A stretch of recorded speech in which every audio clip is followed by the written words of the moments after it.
Hola, bonjour, cher journal de bord. Bonjour. Bon, je te dis direct, c'est la deuxième prise qu'on fait parce que la première, comme d'habitude quand c'est moi, il y a eu un problème technique. T'es mauvais! Donc deuxième enregistrement. Yes! On est samedi midi, la vidéo est censée sortir le dimanche matin, donc on va voir. Hein. Mais bon, hein, ça faisait longtemps que j'avais pas fait de journal de bord moi-même, hein, entre le confinement et le reportage. Avant de commencer ce journal de bord, je tenais à poser une question. Est-ce que tu baises? J'ai eu l'idée, peut-être bonne ou mauvaise, hein, mais bon, Sophie a fini par tomber d'accord avec mon idée. Ce serait de souder toutes les jointures de la cabine. Donc je pense que c'est de l'aluminium, que de souder là par exemple, de souder toutes les arêtes pour ne plus avoir à remettre du joint tous les ans ou 2 ans. Et en plus de cela, le joint, on voit sur nous avec les intempéries et tout ça, il y a toujours des petits trous qui se forment et donc des infiltrations d'eau, donc de l'humidité, donc le bois pourri à l'intérieur.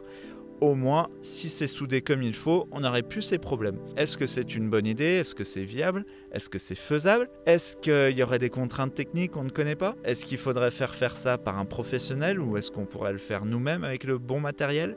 Et surtout après, est-ce que tu baises? Voilà, on a tout un tas de questions, donc si vous pensez à d'autres choses qui pourraient nous servir, on est preneur car on aimerait vraiment le faire ici en Géorgie. Voilà, petite parenthèse finie, petit...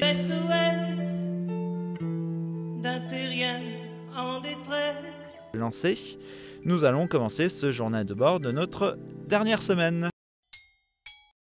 Nous avons été dans le froid glacial et dans le blizzard.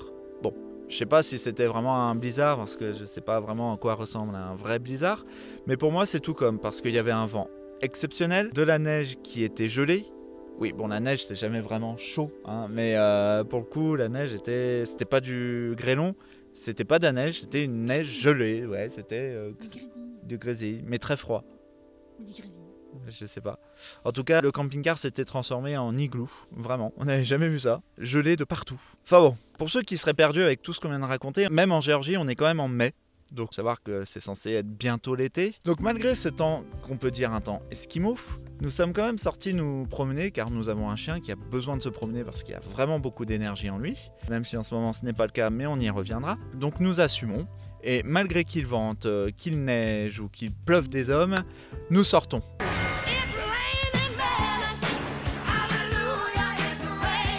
Mais bon, on ne regrette vraiment pas cette balade car au final, malgré le temps qui voulait notre mort, nous avons fini par tomber sur un ancien hôtel totalement abandonné, à peu près à 500 mètres du monument de l'amitié russo-géorgien. Mais 500 mètres dans le blizzard, c'est quand même horrible. Franchement, t'as l'impression d'avoir fait 5 km en moins. D'ailleurs, pour ce monument, c'est vraiment bizarre qu'il ne l'ait pas encore démonté ou même revendu sur eBay, car en ce qui concerne l'amitié russo-géorgienne, on peut dire que leurs relations sont extrêmement tendues en ce moment, pour beaucoup de raisons que nous expliquerons plus tard dans une autre vidéo, spécialement pour ça, je pense, parce que ça mérite une vidéo. T'es tendu comme une crampe. Mais non, je suis pas tendue. Si t'es tendu. Bah non. Si je te dis que t'es tendu, t'es tendu. Mais une fois arrivés, nous nous lançons chacun notre tour à l'exploration, car il fallait bien que l'un de nous deux garde Tavouk à l'extérieur, parce qu'on voulait pas qu'il marche sur un bout de verre ou même sur une seringue qui jonchait le sol. Et moi, en tant que gentleman, bien sûr, je me lance le premier, parce que j'ouvre la marche, hein, je suis le bonhomme.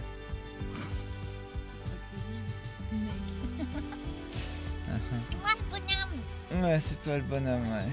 C'est pas parce que t'as des poils aux jambes que t'es un bonhomme. Dégage. Vu que nous n'avons trouvé aucun renseignement spécifique sur ce lieu, je vous laisse simplement avec les enregistrements et les réactions que j'ai pu avoir en direct.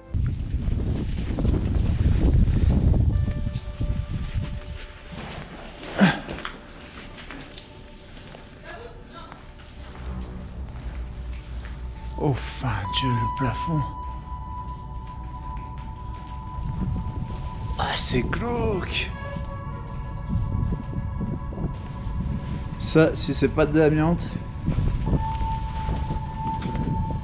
Ouah, le plafond il est beau là. Je crois que il taille des moutons ici. Un lit, si vous voulez. Ouais, ils amènent des moutons ici maintenant. C'est une étable.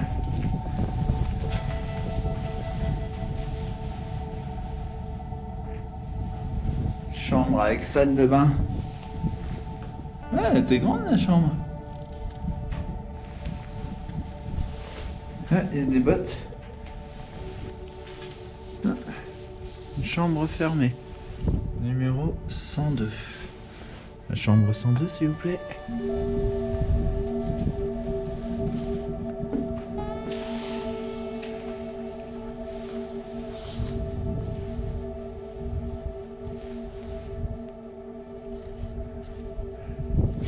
Tapisserie du plafond. Les fenêtres.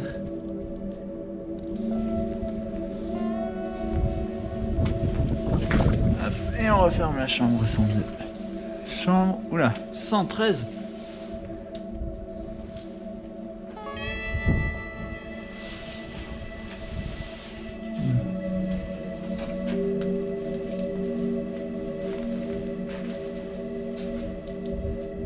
Putain, il y a des gens qui vivent ici.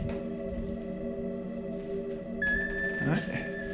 En tout cas, les bordures sont bien conservées ici. Est-ce que c'est costaud? Ça m'a l'air. Pas de bruit suspect.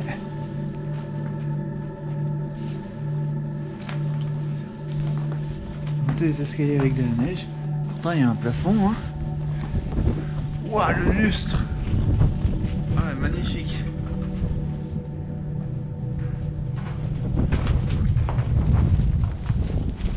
Waouh! Waouh! C'est splendide. Ça devait être une salle. Oh mon Dieu. Splendide.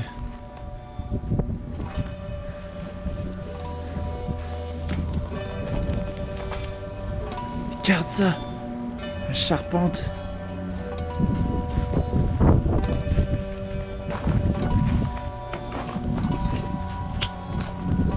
Il y a de l'infiltration, de l'humidité. Quoi? Ouais. Disjoncteur. Oh. Elle était bleue cette chambre. Ouh, et l'accès au comble.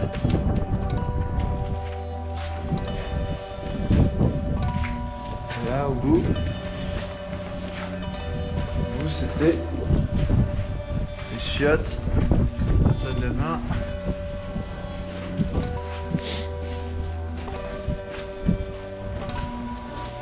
On va redescendre d'un étage. On va retomber au rez-de-chaussée. Oula, ça c'est une porte. Mon Dieu, ils sont défoncés les chiottes.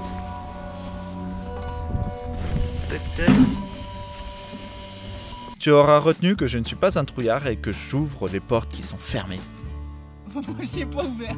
Bon, après cette exploration, le temps avait compris qu'on était beaucoup trop fort pour lui, du coup il a décidé de nous offrir le soleil.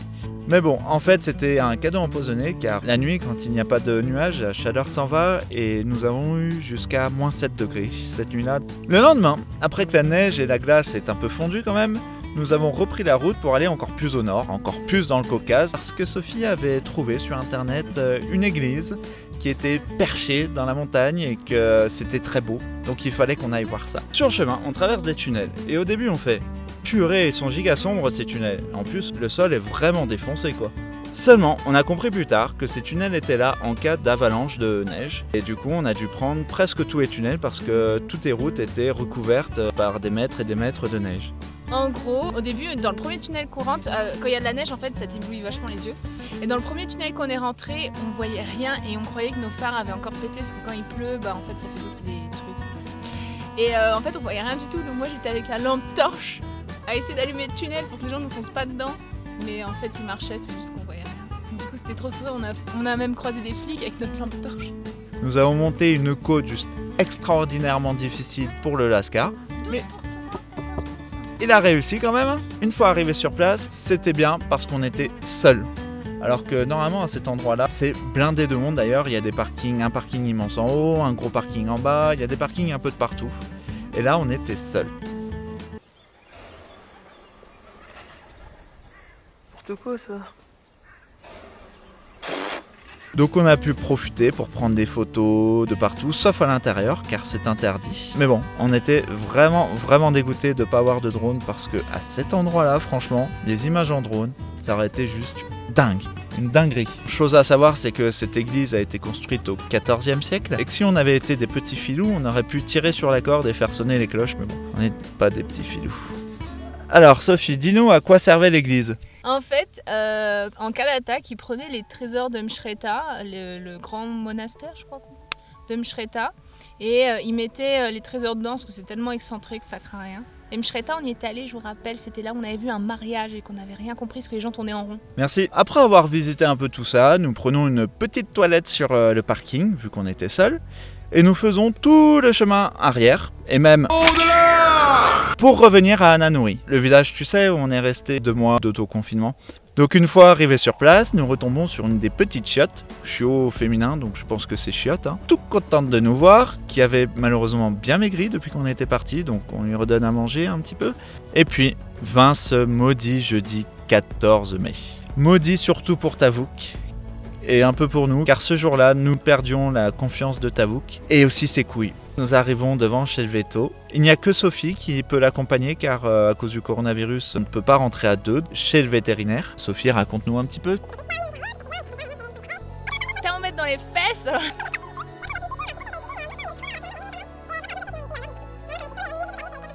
Et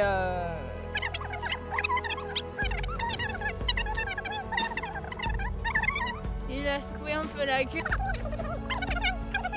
Voilà. Une prise de sang pour faire le tête-à-test pour revenir en Union Européenne avec lui, plus l'opération des testicules, plus une collerette, et ben ça nous est revenu à 62 €, donc c'est quasi rien. Hein. Si on compare au prix de la France, hein, ça va, c'est pas cher. Nous préférons rester proche de Tbilissi, donc le meilleur spot à Tbilissi, c'est où nous avons été souvent à l'époque quand il faisait froid, rappelle-toi, c'est au lac Lissi. Donc pour te rappeler un petit peu, vu que j'ai pas de drone, je vais te remettre un peu les images que j'avais faites la dernière fois que nous étions là. Je trouve que c'était quand même assez joli. Allez, c'est parti.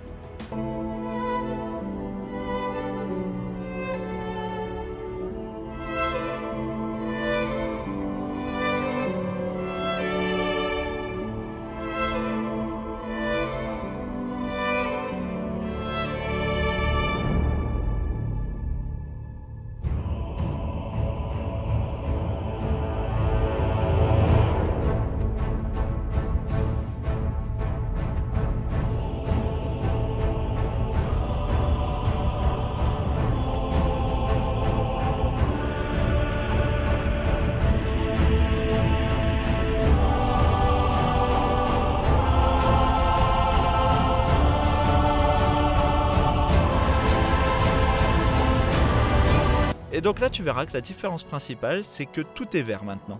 Il y a de l'herbe pratiquement de partout. Les Géorgiens continuent d'essayer de monter la colline tout droit et n'y arrivent toujours pas.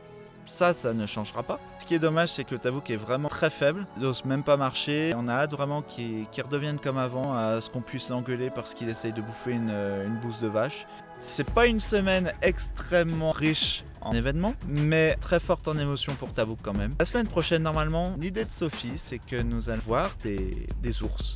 Peut-être même les toucher, les porter, je ne sais pas, on ne sait pas. Mais bon, on verra ça, ça risque d'être très intéressant. Sur ce, on te souhaite une très bonne semaine. Prendre soin de toi, prends soin de tes proches aussi. N'oublie pas que l'humain peut s'habituer à tout, au pire comme au meilleur. Donc tes droits et tes libertés que les gouvernements t'enlèvent petit à petit, tu vas t'y faire. Mais sache qu'il ne faut pas. Voilà, bats-toi. Allez, bonne semaine, bisous, ciao. Salut. Allez, viens mon Tavouk. Oui, oui, c'est bien, c'est bien. Allez, viens. C'est en temps-plan là pour le coup. Hein. Oui. Faut qu'il prenne confiance, regarde. Ouais. Allez, viens. Tu vois, prends confiance.